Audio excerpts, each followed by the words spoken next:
You have the rise of the BRICS nations. And the BRICS back in February debated what to expand the countries inside of the BRICS as Iran and Saudi Arabia seek entry. BRICS seen as counterweight to Western-dominated institutions.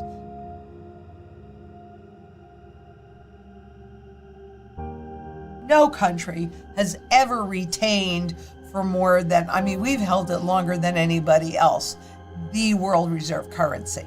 Because essentially what that means is that you're the only country that gets to print from thin air and debt the money that you need to pay your bills. So it's like you or me having a printing press in our closet, and every time we wanted to buy something or we put it on credit and then we needed to pay that bill, we just went into the closet and printed money for it.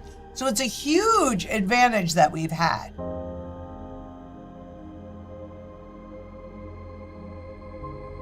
So everybody was watching what the US did and said, boy, do we really want them to control us in that way? And I'm telling you the same thing. It is critically important that you are as prepared to be as independent as possible. Because if you are tied into the system, then you have to do what they want. But if you have food, water, energy, security, barterability, wealth preservation, community, and shelter, you have a whole lot more choices and a whole lot more independence. That's the nail in the coffin. That's like that. Honestly, that's the last piece of the US dollar losing its world reserve status because, again, we're kind of arrogant, and we have alerted the world that you either do it our way or we're cutting you off, and the world doesn't like that. So that just furthers that shift.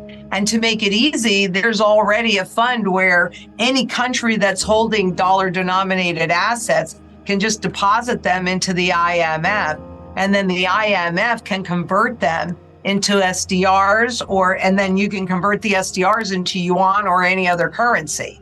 So this is it. We are at the end now, whether or not China and Russia is going to be the next world reserve currency, the yuan or the ruble. That is, in my opinion, doubtful. I think it's more going to be the SDR because it just makes a whole lot more sense to me. This describes where we are very, very well, because we are living in the world between orders. We've heard about the New World Order, but nobody really knows exactly what that's going to look like.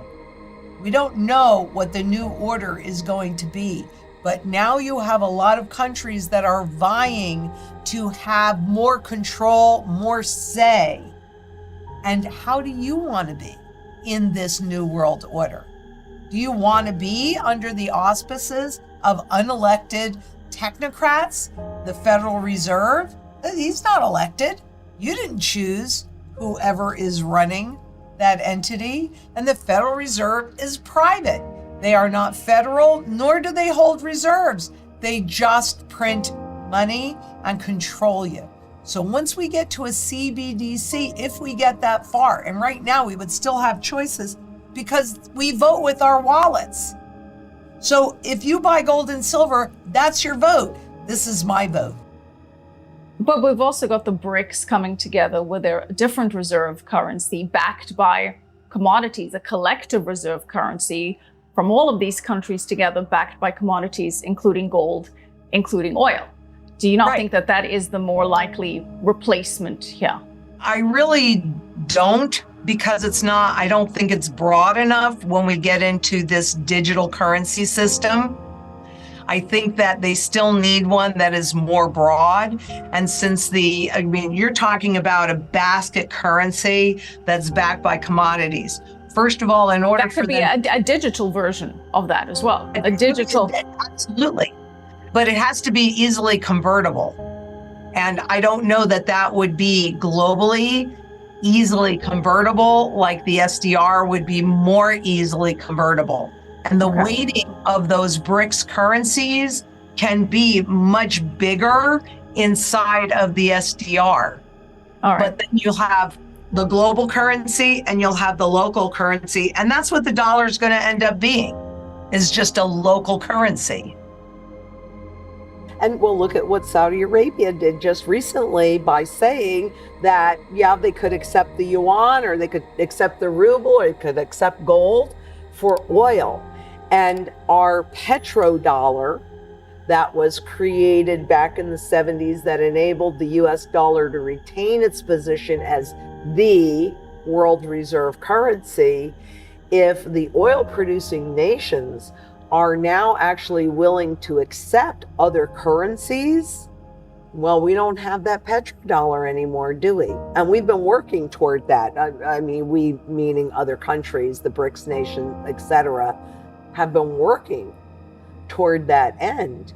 That means that there's going to be a whole lot of dollars that are no longer needed, right? The petrodollar really created that market for the dollar, because if you were a government or corporation going outside of your border to buy anything, you had to use dollars to do it.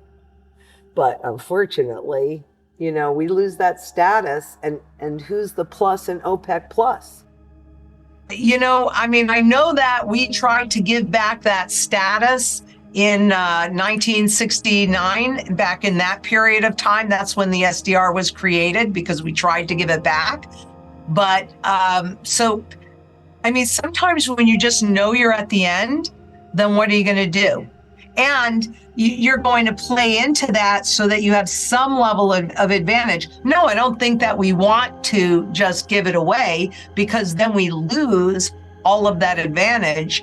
And those that live in the US are going to feel the pain of that more than anywhere else in the world, because we've had this advantage for so long and we don't realize it.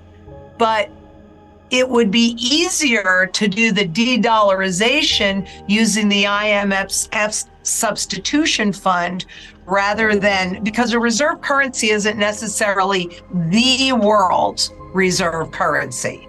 It's just an additional reserve currency. We're not really trying to maintain that alliance as well as we should. I think we're more bullying.